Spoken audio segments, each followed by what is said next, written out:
dobry, Samarika. Today is Wellsday, so I warmly welcome you on our audition on our blog. Um, and here's Przemek, and also today with us is Michał. Yeah, morning. Hello. Hello, hello. Yes, and today we've got it's a final day of February, so we've got a wrap up of the month. And today we will be talking on some highlights that we found interesting that happened in February. So just to give you a sneak peek, what we are going to talk about, there will be something about Neuralink and the first human implant that was made, the launch of Apple Vision Pro, and what does it mean for the cognitive process of learning new stuff by people, also about the job industry connected with it, continuous layoffs in the IT industry worldwide, and some extra news from my side at the end. What about you, Michał? Well, that sounds super interesting. Uh, for me, I'll talk about from New Zealand. It's 90 days trial period that's been reinstated. I think that's a lot of information, a lot happening in that space. Workplace Gender Equality Agency report was released in Australia, so there's some quite interesting data there. And last thing was the Institute of Society in United States about moral leadership. So I'll talk a little bit about that. What does it mean and what we can learn from that research. Okay, I'm looking forward to hear about about everything that you prepared. So what do you say if we start? How would you like to start? You can start. You have things super interesting stuff with Neuralink and what's the name? The Apple Vision things. Oh, yeah. How the Oh, technology will change and affect that, humans, workplaces. yeah. Okay, so let's start with this. Why we are talking about this from my point of view? I think that those we are right now witnessing changes that will revolutionize everything we know. Speaking about Neuralink and the first implant that was put into the human, you must understand how this technology will change the way we get information.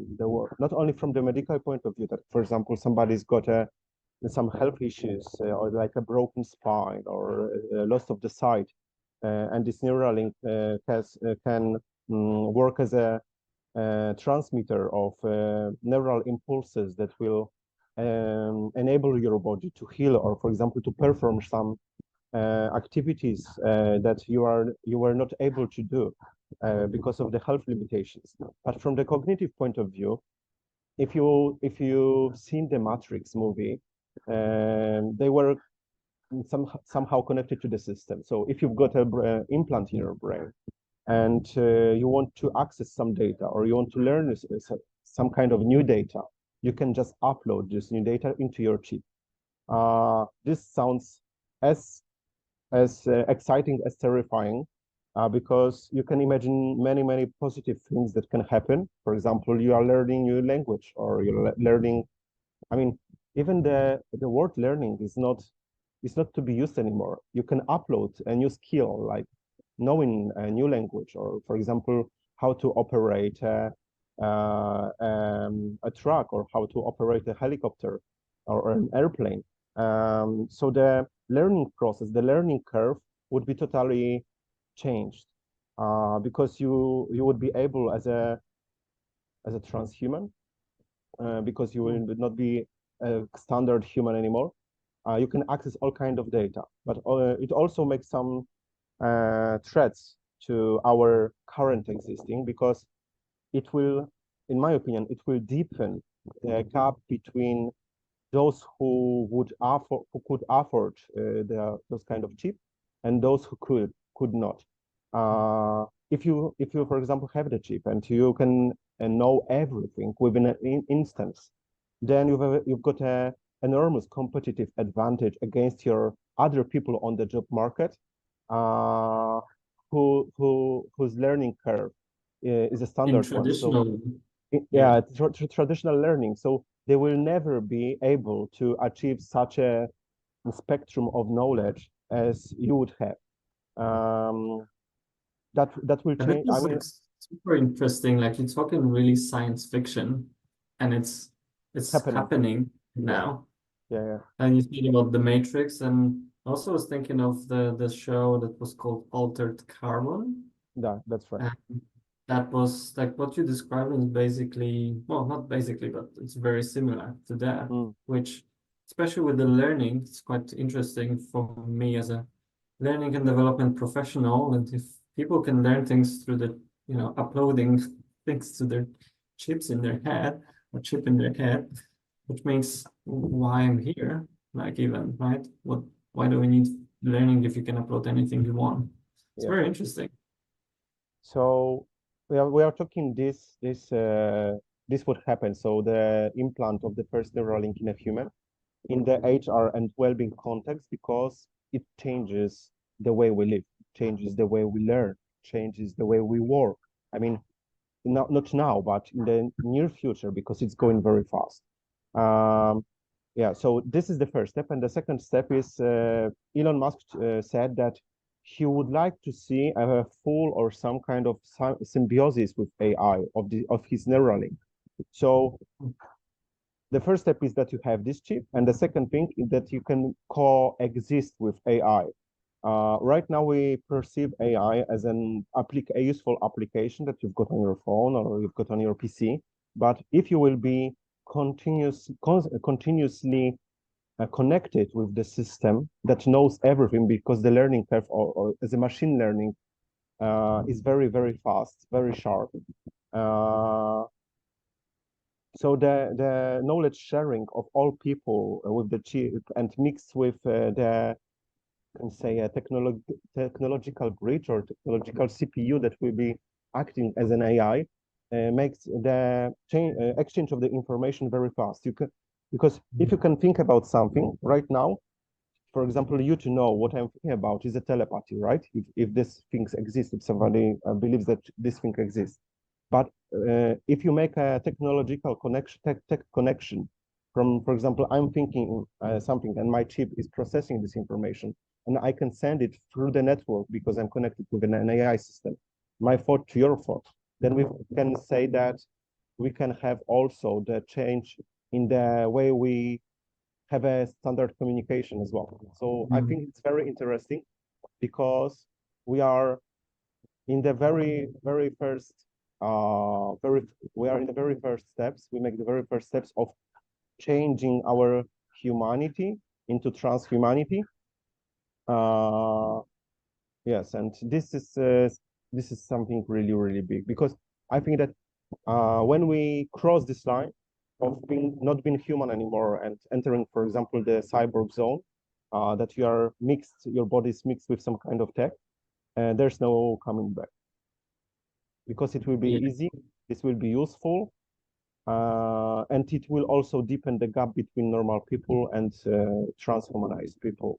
So the discrepancies, for example, we are talking about right now about race, about gender, about uh, um, gender gaps, race gaps in the work office will disappear because the next big gap will be if your body is enhanced with the Neuralink or microchip, or if it's not, and if it's not, then you're just slower, you're just less efficient. Mm. So this is the biggest concern I've got about this technology. As a person, I would like to see everybody has got equal opportunities and equal rules apply to all of the employees and all of the people. But if you've Mm. got some kind of technological advantage as this, you just outperform everybody else. Yeah, so this is a thing that I found it very important and worth notifying that happened in the last day of January, but the last day of January we were making a wrap up of the month and we couldn't put this information into that Yeah. video. Okay. Yeah, so we are putting this into this one. Um, The second thing is launch of the Apple Vision Pro, so the VR goggles from Apple. And why is it important? Because you can say, okay, it's just a geek tech. It doesn't apply to me. Well, it may not now, but it may affect your life in the future.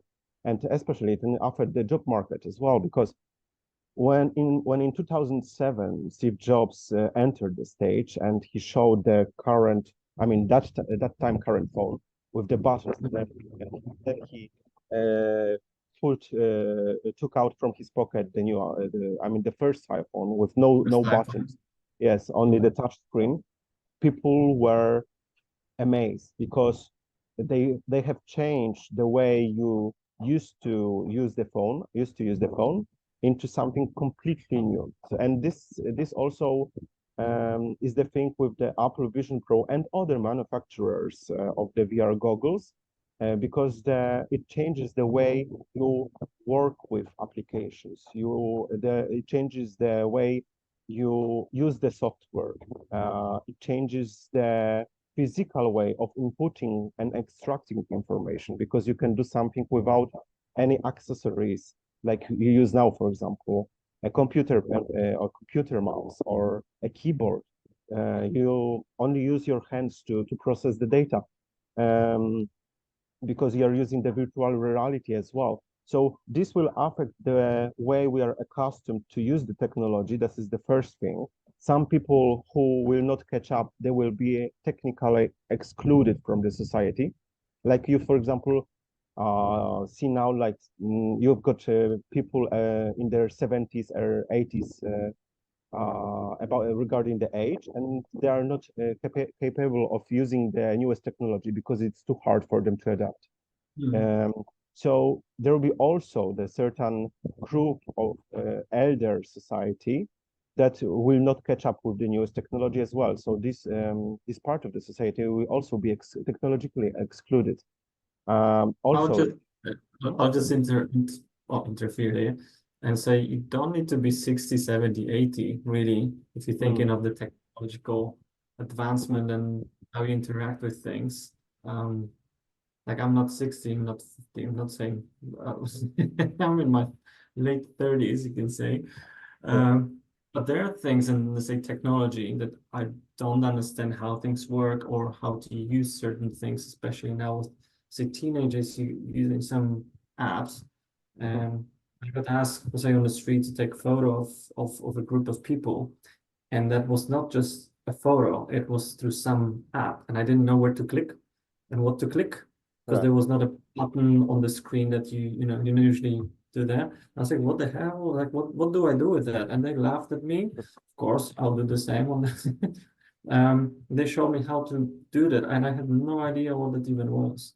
So So this is the situation I like can with only the imagine how difficult it is for people who are older generations.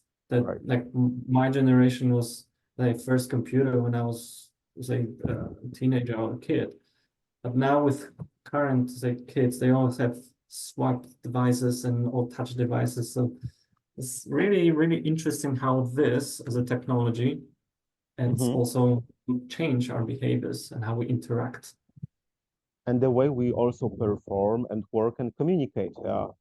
Consider this, if you want to compare this situation, it's like the implementation of the personal computers in 1990s. For example, if you were a journalist or worked in a publishing office or something, and people used to use a typing machines, right? Only several people just started to using the PC computers, and those who knew how to do this had a competitive advantage. So also, the emergence of the new technology created a lot of new jobs, and also resulted in cutting or slashing a lot of jobs that are not currently in use nowadays. So this will also be with the VR and the goggles and and this technology that is next to it. Many people, well, those who will not catch up. They will lose their jobs, but also many new kind of jobs that we cannot imagine right now. cannot think about. We don't even know what that Yeah, jobs could be, right? yeah, that will be something new that will develop the industry. So this will be also regarding the technology, a huge uh, challenging process for those people who want to be active. I mean, work active, that they will need to catch up. And this is the second thing.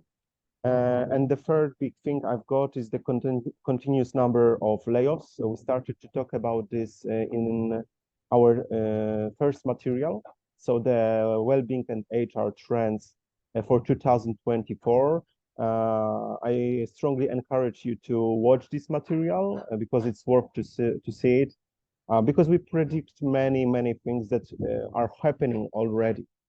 Nevertheless, this is only the February, right? The end of the February, but those are the trends that are continuously growing and getting their importance. So the continuous layoffs, just to remind you that in the 2023 alone, around 235,000, as far as I remember, 1,000 people. So 235,000 people in the tech industry they lost their jobs. And this process of layoffs in the IT industry is being continued. Just in the tech sector, 7,500 employees were let go in just January alone with Google and Amazon, due to the cost saving processes and also AI. Also, in the e-commerce and technology, I've got some notes here. Walmart has fired 2,000 positions across 5 e-commerce centers in the US. And also Accenture, so one of the big consultancy groups on the market, announced the reduction of 19,000 jobs due to the worsening global economic and also cost savings on the IT services. But also we've got the very fast development of AI technology. And as we said before in January wrap up, companies are firing people because they want to make a cost saving because the AI can perform some of the duties as good as humans do. So Meta alone, so Facebook group, is planning to lay off additional 10,000 workers this year, which brings the estimated savings from $3 to $5 billion. So you see that this process, maybe it's not affecting you right now, but it's happening in the background.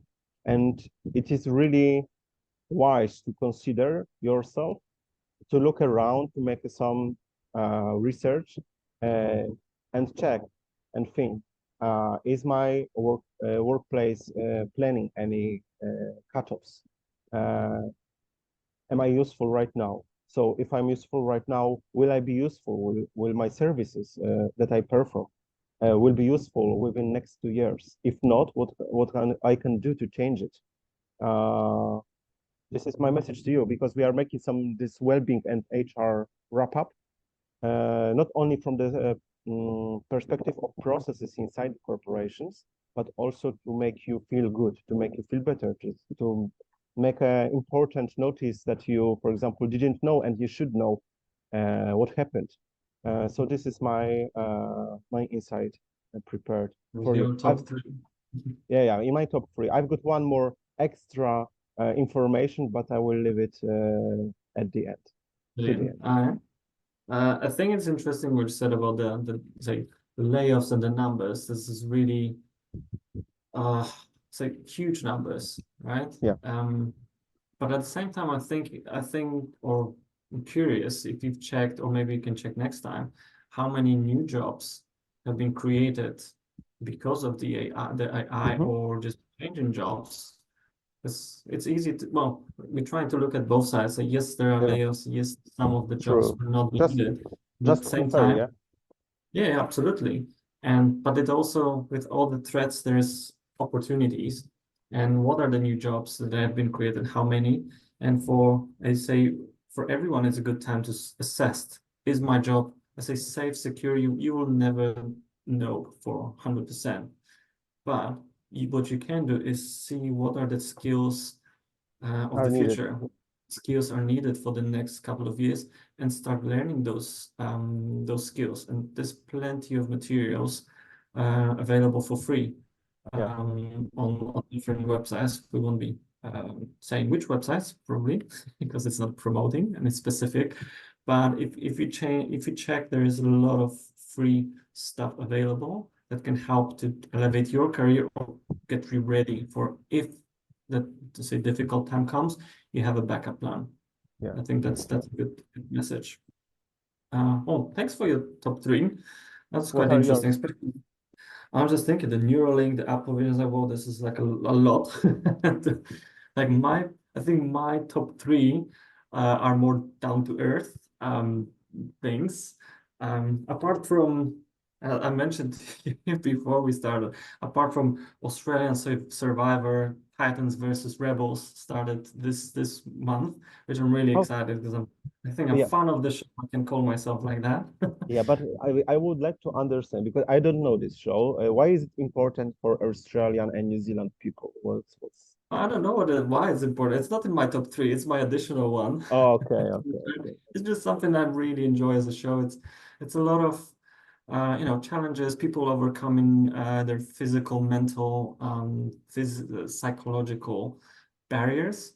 There's a lot of game, lies, etc. So from psychosocial, psychological, social point of view, Mm. for me, it's quite interesting to see how people behave, react, what they do, what they say. Yeah, I actually enjoyed it. Like, if you enjoy, people who watching this enjoyed it, also. If you don't enjoyed it, that's absolutely fine. You don't have to. Maybe There's you should plenty. because in a workplace it's also a survival somehow, right? Well, So I hope not for yeah, many places. but sometimes you face the difficult situations. You are sometimes in a stress moment that you've got, for example, a short deadline, or you are missing. There's a shortage or something, and you need to come up with an idea. This is also Mhm. survival sometimes. Well, I think that it's more of building resilience on Oh, things like that's that. good. So, Yeah, like survival, it's a very strong word. word to use for workplaces. I think building resilience through adversity, it's more what Smooth. I would pursue. Yeah. Okay, Well, okay. all right, well, top three. I think that will be fairly quick from my side this month. Hmm. One is from New Zealand. It's actually was been introduced in back in January, but I see a lot of movement happen throughout Jan and February as well. It's the 90 days trial period. Hmm. So that's the change in legislation with the new government. Hmm. Hmm. And it's a lot of training, a lot of webinars, online training, meetups, etc., happening for HR professionals, especially of what do you do with this 90 days period? How it changed your internal policies, and a lot of companies had to make those changes fairly quickly as well. Hmm. Hmm. Uh, Update to recruitment policies, the other ways of working as well. But it Hmm. does give a lot of flexibility to employers in terms of um, getting more people employment and Hmm. trial rounds, which if used properly, as I spoke to a couple of people who have their own companies, so and their employers, they were actually looking forward to this change because before they were not able to check if someone's performing or not or properly have a fixed term. It's a little bit different than this 90 days trial. So Hmm. so they were very happy and looking forward to this change. As they say, we would like to give people more opportunities to start work and um, get their foot in the door in Uh, new jobs. so can you please remind me what was the current law Well, there about was the no 90 days. Yeah, you get only permanent roles, you get fixed terms. Some of the fixed terms as well. Seasonal workers can have casuals, but they have yes, different, similar employment rights. But from employer perspective, there's a little bit difference of what you can do or cannot do to yeah. the employee in terms of kind of terminating or say finishing or their contracts. Termination. And contract is casual.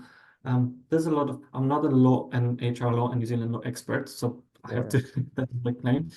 But from, let's say, talking to my colleagues from HR, that this is like a big change, but this is the good change for But this is a good employers. change. This is a good change for employers or employees? Think both employers Okay. and employees, if managed properly and used properly, because you always have companies who can abuse the system That's and right. use this as an easy point of getting people, 90 days, 90 days, 90 days on rotation, so you don't keep them permanent.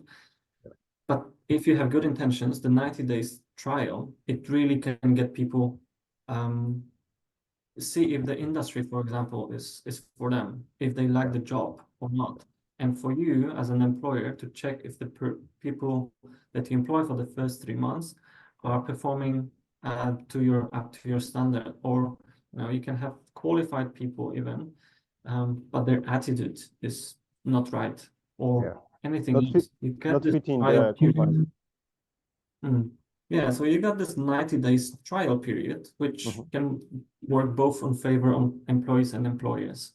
Okay, that's interesting. So I think so that's number one, is what's happening in New Zealand. In Australia, that was yesterday actually. I think the Workplace Gender Equality Agency had issued their report on the gender pay gap, which in Australia the gay pay gap is transparent. So they're bringing transparency into to what is the remuneration, what are the salary standards, and what is the gender gap specifically here. So a couple of stats. 30% of employees have a median gender gap between the target range of -5% and +5%. 62% of median employer gender pay gaps are over 5% and in favor of men, and 8% are less than -5% in favor of women. Across all employers, 50% have a gap, a gender gap of over 9%. Now, one thing with all the stats, and this is food for thought, and for organizations is good to see or ask themselves what we're doing, how are we placed, let's say, in terms of gender gap. But with all the statistics and reports like that, I always ask, I encourage people to dig deeper into research and see what are you comparing, let's say, apples to apples. And if you have woman versus man, do they have exactly the same experience? Do they have exactly the same achievements? And what's the merit here? So there's a lot of different criteria, I think, for comparison. But even that, this is like aggregated data, shows that there's still gender pay gap between men and women. And I think it's interesting especially for payroll and HR, to go deep into those reports and see what it means. Depends on the industry, depends on the what's the name, the age of the employees, the tenure. So there's a lot of different criteria. Now, what was also interesting, I was just going to read that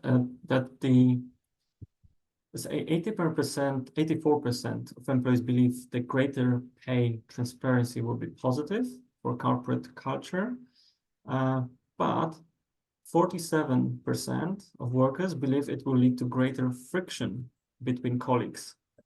So if I know what are the salary bands and everything, like who earns what in my colleagues, it can cause some friction, some say culture issues, or say workplace culture issues. So there's like good things about transparency and also potential threat or risk needs to be mitigated or just owned by the company. And as an HR professional, I think there needs to be a plan of how you're gonna deal with that. If the company really aims to balance the payment scale for both genders, I mean for all genders, it should theoretically it shouldn't be it shouldn't be delivering any threats, right? Shouldn't, like, we know that there's a lot of policies, practices that the intention is good or it's all obvious technically, Yeah. but things happen. So I don't know, it's a journey. There's like it's been a topic for many years now in Australia and New Zealand as well. We're getting there slowly but surely. The only thing I'd say it's not doing the force thing for hiring, say men versus women, and making sure that if you hire people, you hire them for the skills, for the value that they can add to the That's the main organization. aim, right? To deliver And, the yeah, and competitive gender, advantage like to the business. yeah, the gender, like I used to say when I hire people to my teams, really gender or race, ethnicity, color of your skin, Yeah, anything like that is not related to your job, it really doesn't matter. Like really. Yeah. as much as might be super bland, but we're Polish, we're bland, we're straightforward, it really doesn't matter. I'm looking at skills and what you can bring to the organization. And I think if that would be the case, and we can work on the biases and stereotypes, uh, Mm, we can only progress with that. And I see the progression. So it's not yeah. that it's all bad. It's getting better. It's getting better. We're Mm, not there yet where yeah. we probably want to be, but I think there is a good progression there. That's good to hear. And what is Right. your last thing? Oh, last thing, out of that was my just this inspiration or just caught my attention was from United States. There's Hmm. the How Institute of Society. They've done research on moral leadership, and that's something I haven't heard before as an expression of moral leadership, Hmm. which says that 93% of employees, see, I'm the stats guy now, 93% of employees said the need for moral leadership is more urgent than ever, while only 13% of managers and 10% of executives Hmm. exhibit behaviors reflecting moral leadership. Mm, Now, this is interesting for me because I had to dig a little bit deeper, like what is moral leadership? What does it mean? And what it says basically to the institute is that leaders lead by example. They're building moral muscle, and they're driven by the values. So mhm, it's managing through values, being true to yourself, leading by example. I call it walk the talk, and have like personal integrity. mhm, Which when I read that, I was like, yep, that's nothing really new. That's what we're supposed to be doing as leaders. mhm, But looking at their research and saying those are the say, qualities or um, behaviors that we expect to see from moral leadership or leaders who do uh, say are exemplar in moral leadership, there is a big gap between the expectations from employees versus managers or leaders who actually really behave that way and mhm, walk the talk, have the integrity, lead by values, etc. So that was interesting for two reasons for me. One, the name, the moral leadership. I haven't heard that one before. And two, the gap between perception of the employees and what the managers exhibit in terms of those behaviors. So there's clear gap which we can address. And again, there's been a lot done over the past few years mhm, about enhancing leadership skills and building the leadership capabilities. A lot about vulnerability from Brené Brown, a lot about authenticity happening and building trust and psychosocial, as we said, psychological safety within the team. So there's been a lot done. So I'm very curious. I know that this has been done on 2,500 respondents, but I haven't had the chance to go deep into the research because I think it's going to be very interesting to get some insights and what we can translate or borrow those insights for Australia and New Zealand. mhm. That's I can they my three things. I can add one thing here because for me it's not a surprise. I used to be a member of the Polish Scouting and Guiding Association, so Związek Harcerstwa Polskiego, for a very long time, because for over 10 years. And we always were taught that the example of the good deeds, good things, but also the moral example always goes from up to down. So always goes from is always given from the leader downwards Mm. to the kids, to the members of your group, of your team. And I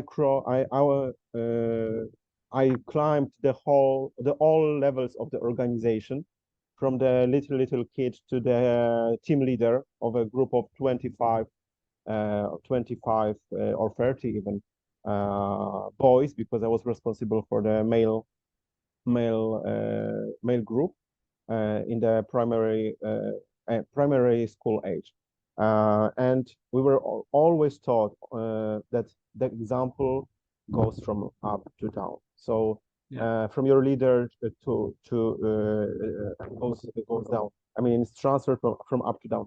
So it's not for me, it's not a discovery, because I was raised in this manner. And I always knew that what I give from myself, it may be adopted, right? It's also like kids are raised in their homes.